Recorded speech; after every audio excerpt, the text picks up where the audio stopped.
Simba es un proyecto gratuito de promoción de la lectura. Ayúdanos a que nuestros libros lleguen a más gente compartiendo lecturas en las redes sociales. Si puedes y quieres, también puedes hacer una donación para mantener el proyecto y posibilitar que nuestra biblioteca siga creciendo. La comendadora historia de una mujer que no tuvo amores. Pedro Antonio de Alarcón. Cuento índice primero. Hará cosa de un siglo que cierta mañana de marzo, a eso de las 11, el sol, tan alegre y amoroso en aquel tiempo como hoy que principia la primavera de 1868, y como lo verán nuestros bisnietos dentro de otro siglo, si para entonces no se ha acabado el mundo, entraba por los balcones de la sala principal de una gran casa solariega, sita en la carrera de Darro, de Granada, bañando de esplendorosa luz y grato calor aquel vasto y señorial aposento, animando las ascéticas pinturas que cubrían sus paredes, rejuveneciendo antiguos muebles y descoloridos tapices, y haciendo las veces del ya suprimido brasero para 3 personas, a la sazón vivas e importantes, de quienes apenas queda hoy rastro ni memoria y... Sentada cerca de un balcón estaba una venerable anciana, cuyo noble y enérgico rostro, que habría sido muy bello, reflejaba la más austera virtud y un orgullo desmesurado. Seguramente aquella boca no había sonreído nunca, y los duros pliegues de sus labios provenían del hábito de mandar. Su ya trémula cabeza solo podía haberse inclinado ante los altares. Sus ojos parecían armados del rayo de la excomunión. A poco que se contemplara a aquella mujer, conocíase que dondequiera que ella imperase no habría más arbitrio que matarla o obedecerla. Y, sin embargo, su gesto no expresaba crueldad ni mala intención, sino estrechez de principios y una intolerancia de conducta incapaz de transigir en nada ni por nadie. Esta señora vestía saya y jubón de alepín negro de la reina, y cubría la escasez de sus canas con una toquilla de amarillentos encajes flamencos.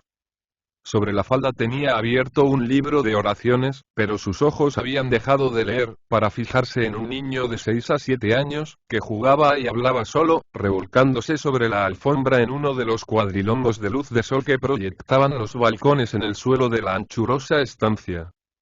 Este niño era endeble, pálido, rubio y enfermizo, como los hijos de Felipe IV pintados por Velázquez. En su abultada cabeza se marcaban con vigor la red de sus cárdenas venas y unos grandes ojos azules, muy protuberantes. Como todos los raquíticos, aquel muchacho revelaba extraordinaria viveza de imaginación y cierta iracundia provocativa, siempre en acecho de contradicciones que arrostrar. Vestía, como un hombrecito, medias de seda negra, zapato con hebilla, calzón de raso azul, chupa de lo mismo, muy bordada de otros colores, y luenga casaca de terciopelo negro. A la sazón se divertía en arrancar las hojas a un hermoso libro de heráldica y en hacerlas menudos pedazos con sus descarnados dedos, acompañando la operación de una charla incoherente, agria, insoportable, cuyo espíritu dominante era decir: mañana voy a hacer esto. Hoy no voy a hacer lo otro. Yo quiero tal cosa. Yo no quiero tal otra y, como si su objeto fuese desafiar la intolerancia y las censuras de la terrible anciana. También infundía terror el pobre niño. Finalmente, en un ángulo del salón, desde donde podía ver el cielo, las copas de algunos árboles y los rojizos torreones de la Alhambra, pero donde no podía ser vista sino por las aves que revoloteaban sobre el cauce del río Darro, estaba sentada en un sitial, inmóvil, con la mirada perdida en el infinito azul de la atmósfera y pasando lentamente con los dedos las cuentas de ámbar del larguísimo rosario, una monja, o, por mejor decir, una comendadora de Santiago, como de 30 años de edad, vestida con las ropas un poco segulares que estas señoras suelen usar en sus celdas. Consiste entonces su traje en zapatos abotinados de cordobán negro, basquiña y jubón de anascote, negros también, y un gran pañuelo blanco, de hilo, sujeto con alfileres sobre los hombros, no en forma triangular, como en el siglo, sino reuniendo por delante los dos picos de un mismo lado y dejando colgar los otros dos por la espalda. Quedaba, pues, descubierta la parte anterior del jubón de la religiosa, sobre cuyo lado izquierdo campeaba la cruz roja del Santo Apóstol. No llevaba el manto blanco ni la toca, y, gracias a esto último, lucía su negro y abundantísimo pelo, peinado todo hacia arriba y reunido atrás en aquella especie de lazo que las campesinas andaluzas llaman castaña. No obstante las desventajas de tal vestimenta, aquella mujer resultaba todavía hermosísima, o, por mejor decir, su propia belleza tenía mucho que agradecer a semejante desaliño, que dejaba campear más libremente sus naturales gracias. La comendadora era alta, recia, esbelta y armónica, como aquella nobilísima cariátide que se admira a la entrada de las galerías de escultura del Vaticano. El ropaje de lana, pegado a su cuerpo, revelaba, más que cubría, la traza clásica y el correcto primor de sus espléndidas proporciones. Sus manos, de blancura mate, afiladas, hoyosas, transparentes, se destacaban de un modo hechicero sobre la basquiña negra, recordando aquellas manos de mármol antiguo, labradas por el cincel griego, que se han encontrado en Pompeya antes o después que las estatuas a que pertenecían. Para completar esta soberana figura, imaginaos un rostro moreno, algo descarnado, o más bien afinado por el buril del sentimiento, de forma oval como el de la Magdalena de Tiziano y bañado de una palidez profunda, que casi amarilleaba, y que hacían mucho más interesante, pues alejaban toda idea de insensibilidad, dos ojeras hondas, lívidas, llenas de misteriosas tristezas, especie de crepúsculo de los enlutados soles de sus ojos. Aquellos ojos, casi siempre clavados en tierra, solo se alzaban para mirar al cielo, como si no osaran fijarse en las cosas del mundo. Cuando los bajaba parecía que sus luengas pestañas eran las sombras de la noche eterna, cayendo sobre una vida malograda y sin objeto. Cuando los alzaba podía creerse que el corazón se escapaba por ellos en una luminosa nube, para ir a fundirse en el seno del Criador.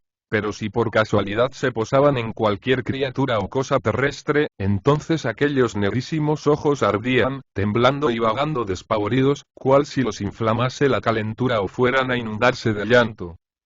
Imaginaos también una frente despejada y altiva, unas espesas cejas de sobrio y valiente rasgo, la más correcta y artística nariz y una boca divina, cariñosa, incitante, y formaréis idea de aquella encantadora mujer, que reunía a un mismo tiempo todos los hechizos de la belleza gentil y toda la mística hermosura de las heroínas cristianas. ¿Y qué familia era esta que acabamos de resucitar a la luz de aquel sol que se puso hace 100 años? Digámoslo rápidamente. La señora mayor era la condesa viuda de Santos, la cual, en su matrimonio con el séptimo conde de este título, tuvo 2 hijos, un varón y una hembra, que se quedaron huérfanos de padre en muy temprana edad. Pero tomemos las cosas de más lejos. La casa de Santos había alcanzado gran riqueza y poderío en vida del suegro de la condesa. Mas como aquel señor solo tuvo un hijo, y no existían ramas colaterales, comenzó a temer que pudiera extinguirse su raza, y dispuso en su testamento, al fundar nuevos vínculos con las mercedes que obtuvo de Felipe V durante la guerra de sucesión. Si mi heredero llegare a tener más de un hijo, dividirá el caudal entre los 2 mayores, a fin de que mi nombre se propague dignamente en 2 ramas con la sangre de mis venas. Ahora bien, aquella cláusula hubiera tenido que cumplirse en sus nietos, o sea en los 2 hijos de la severa anciana que acabamos de conocer, pero fue el caso que ésta, creyendo que el lustre de un apellido se conservaba mucho mejor en una sola y potente rama que en 2 vástagos desmedrados, dispuso por sí y ante sí, a fin de conciliar sus ideas con la voluntad del fundador, que su hija renunciase, ya que no a la vida, a todos los bienes de la tierra, tomando el hábito de religiosa, por cuyo medio la casa entera de Santos quedaría siendo exclusivo patrimonio de su otro hijo, quien, por haber nacido primero y ser varón, constituía el orgullo y la delicia de su aristocrática madre. Fue, pues, encerrada en el convento de Comendadoras de Santiago, cuando apenas tenía 8 años de edad, su infortunada hija, la segundona del conde de Santos, llamada entonces doña Isabel, para que se aclimatase desde luego en la vida monacal, que era su infalible destino. Allí creció aquella niña, sin respirar más aire que el del claustro, ni ser consultada jamás acerca de sus ideas, hasta que, llegada a la estación de la vida en que todos los seres racionales trazan sobre el campo de la fantasía la senda de su porvenir, tomó el velo de esposa de Jesucristo, con la fría mansedumbre de quien no imagina siquiera el derecho ni la posibilidad de intervenir en sus propias acciones. Decimos más. Como doña Isabel no podía comprender en aquel tiempo toda la significación de los votos que acababa de pronunciar, tan ignorante estaba todavía de lo que es el mundo y de lo que encierra el corazón humano, y, en cambio, podía discernir perfectamente, pues también ella pecaba de linajuda, las grandes ventajas que su profesión reportaría al esplendor de su nombre. Resultó que se hizo monja con cierta ufanía, ya que no con franco y declarado regocijo. Pero corrieron los años, y Sor Isabel, que se había criado mustia y endeble, y que al tiempo de su profesión era, si no una niña, una mujer tardía o retrasada, desplegó de pronto la lujosa naturaleza y peregrina hermosura que ya hemos admirado, y cuyos hechizos no valían nada en comparación de la espléndida primavera que floreció simultáneamente en su corazón y en su alma. Desde aquel día la joven comendadora fue el asombro y el ídolo de la comunidad y de cuantas personas entraban en aquel convento cuya regla es muy lata, como la de todos los de su orden. ¿Quién comparaba a Sor Isabel con Rebeca? ¿Quién con Sara? ¿Quién con Ruth? ¿Quién con Judith? Y el que afinaba el órgano la llamaba Santa Cecilia. El despensero, Santa Paula. El sacristán, Santa Mónica. Es decir, que le atribuían juntamente mucho parecido con santas solteras, viudas y casadas y, Sor Isabel registró más de una vez la Biblia y el Flos Santorum para leer la historia de aquellas heroínas, de aquellas reinas, de aquellas esposas, de aquellas madres de familia con quienes se veía comparada, y, por resultas de tales estudios, el engreimiento, la ambición, la curiosidad de mayor vida germinaron en su imaginación con tanto ímpetu, que su director espiritual se vio precisado a decirle muy severamente que el rumbo que tomaban sus ideas y sus afectos era el más a propósito para ir a parar en la condenación eterna. La reacción que se operó en Sor Isabel al escuchar estas palabras fue instantánea, absoluta, definitiva. Desde aquel día nadie vio en la joven más que una altiva rica hembra, infatuada de su estirpe, y una virgen del Señor, devota, mística, fervorosa hasta el éxtasis y el delirio, la cual incurría en tales exageraciones de mortificación y entraba en escrúpulos tan sutiles, que la superiora y su propia madre tuvieron que amonestarla muchas veces, y aun el mismo confesor se veía obligado a tranquilizarla, además de no tener de qué absolverla. ¿Qué era, en tanto, del corazón y del alma de la comendadora, de aquel corazón y de aquella alma cuya súbita eflorescencia fue tan exuberante? No se sabe a punto fijo. Solo consta que, pasados 5 años, durante los cuales su hermano se casó, y tuvo un hijo, y enviudó, Sor Isabel, más hermosa que nunca, pero lánguida como una azucena que se agosta, fue trasladada del convento a su casa, por consejo de los médicos y merced al gran valimiento de su madre, a fin de que respirase allí los salutíferos aires de la carrera de Darro, único remedio que se encontró para la misteriosa dolencia que aniquilaba su vida. A esta dolencia le llamaron unos excesivo celo religioso, y otros melancolía negra. Lo cierto es que no podían clasificarla entre las enfermedades físicas sino por sus resultados, que eran una extrema languidez y una continua propensión al llanto.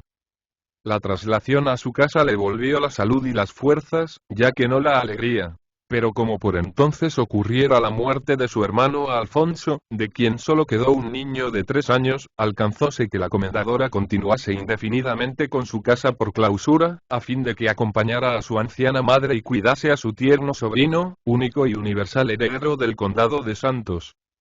Con lo cual sabemos ya también quién era el rapazuelo que estaba rompiendo el libro de heráldica sobre la alfombra, y solo nos resta decir, aunque esto se adivinará fácilmente, que aquel niño era el alma, la vida, el amor y el orgullo, a la par que el feroz tirano de su abuela y de su tía, las cuales veían en él, no solo una persona determinada, sino la única esperanza de propagación de su estirpe. Y volvamos ahora a contemplar a nuestros 3 personajes, ya que los conocemos interior y exteriormente. El niño se levantó de pronto, tiró los restos del libro, y se marchó de la sala, cantando a voces, sin duda en busca de otro objeto que romper, y las 2 señoras siguieron sentadas donde mismo las dejamos hace poco. Solo que la anciana volvió a su interrumpida lectura, y la comendadora dejó de pasar las cuentas del rosario. ¿En qué pensaba la comendadora? ¿Quién sabe? Y la primavera había principiado y, Algunos canarios y ruiseñores, enjaulados y colgados a la parte afuera de los balcones de aquel aposento, mantenían no sé qué diálogos con los pajarillos de ambos sexos que moraban libres y dichosos en las arboledas de la Alhambra, a los cuales referían tal vez aquellos míseros cautivos tristezas y aburrimientos propios de toda vida sin amor y las macetas de alelíes, mahonesas y jacintos que adornaban los balcones, empezaban a florecer, en señal de que la naturaleza volvía a sentirse madre y el aire, embalsamado y tibio, parecía convidar a los enamorados de las ciudades con la afable soledad de las campiñas o con el dulce misterio de los bosques, donde podrían mirarse libremente y referirse sus más ocultos pensamientos y sonaban, por lo demás, en la calle los pasos de gentes que iban y venían a merced de los varios afanes de la existencia, gentes que siempre son consideradas venturosas y muy dignas de envidia por aquellos que las vislumbran desde la picota de sus propios dolores y,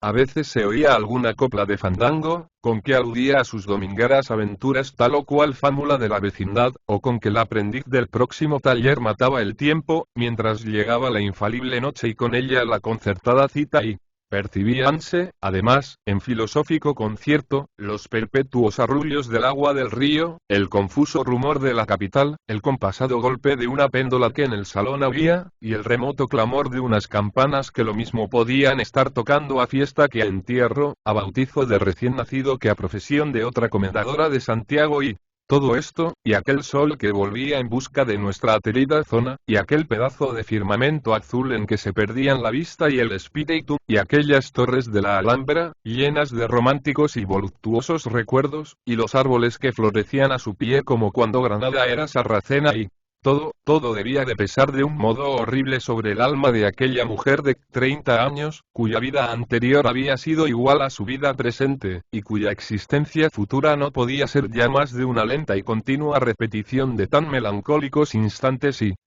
la vuelta del niño a la sala sacó a la comendadora de su abstracción e hizo interrumpir otra vez a la condesa su lectura. «Abuela», gritó el rapaz con destemplado acento. «El italiano que está componiendo el escudo de piedra de la escalera acaba de decirle una cosa muy graciosa al viejo de Madrid que pinta los techos.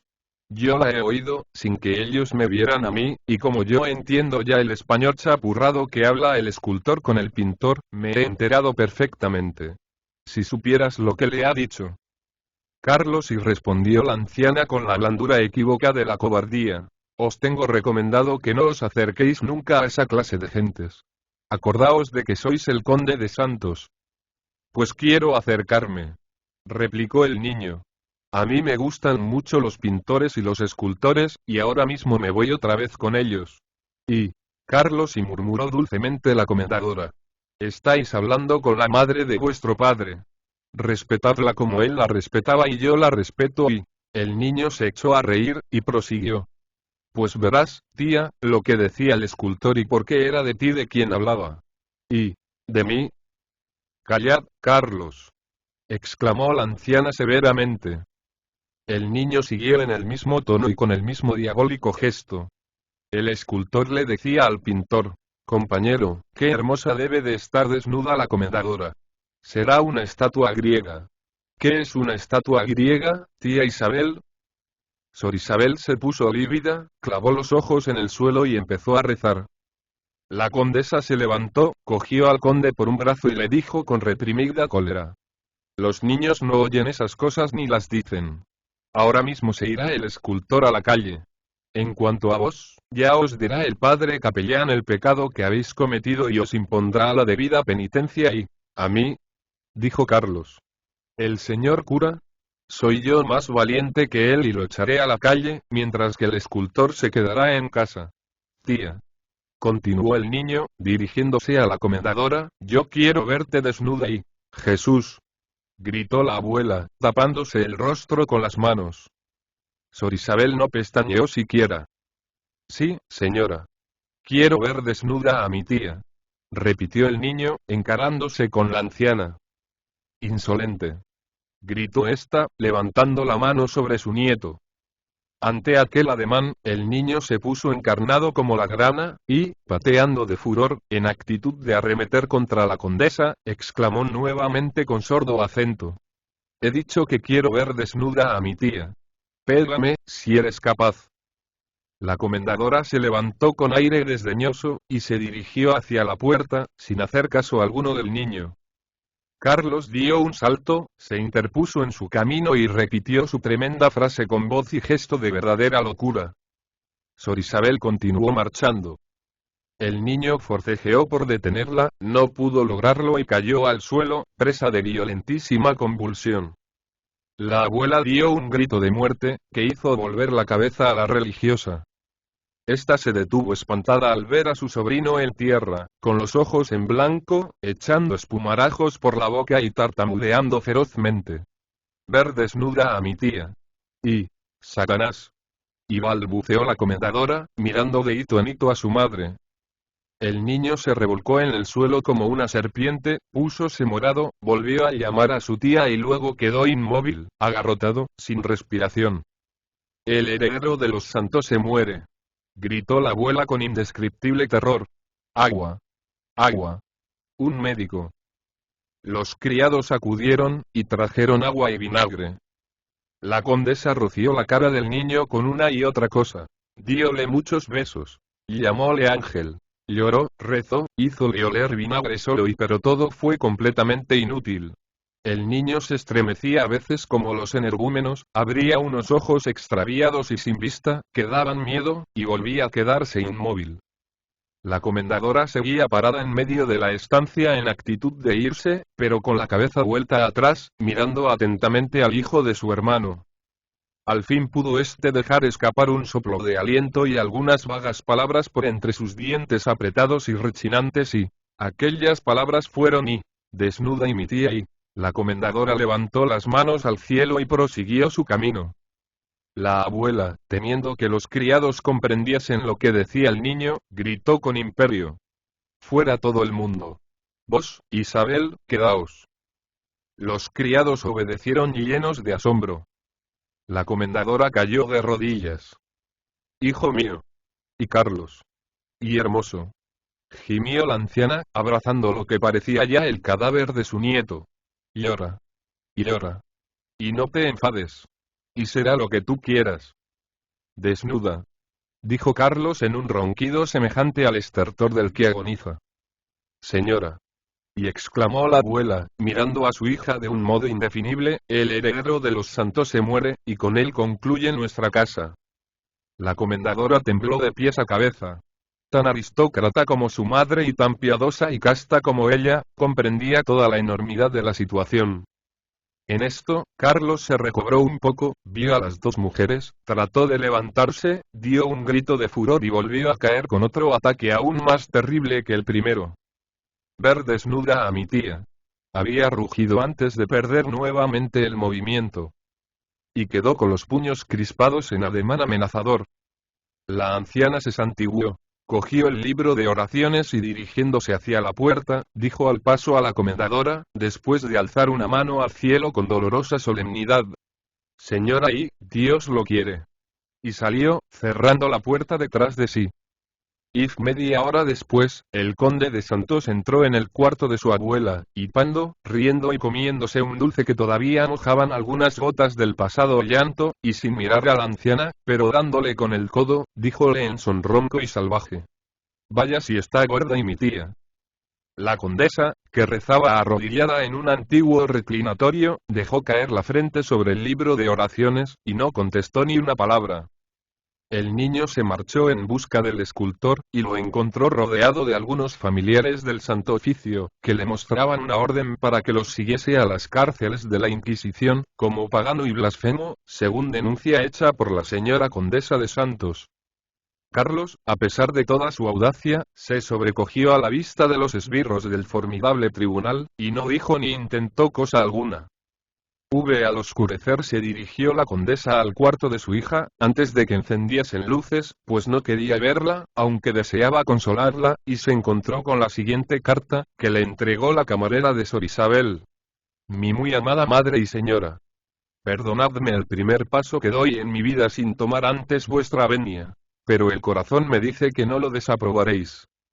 Regreso al convento, de donde nunca debí salir y de donde no volveré a salir jamás. Me voy sin despedirme de vos, por ahorraros nuevos sufrimientos. Dios os tenga en su santa guarda y sea misericordioso con vuestra amantísima hija, Sor Isabel de los Ángeles. No había acabado la anciana de leer aquellos tristísimos renglones, cuando oyó rodar un carruaje en el patio de la casa y alejarse luego hacia la plaza nueva y era la carroza en que se marchaba la comendadora. Vi 4 años después, las campanas del convento de Santiago doblaron por el alma de Sor Isabel de los Ángeles, mientras que su cuerpo era restituido a la madre tierra. La condesa murió también al poco tiempo. El conde Carlos pereció sin descendencia, al cabo de 15 o 20 años, en la conquista de Menorca, extinguiéndose con él la noble estirpe de los condes de Santos.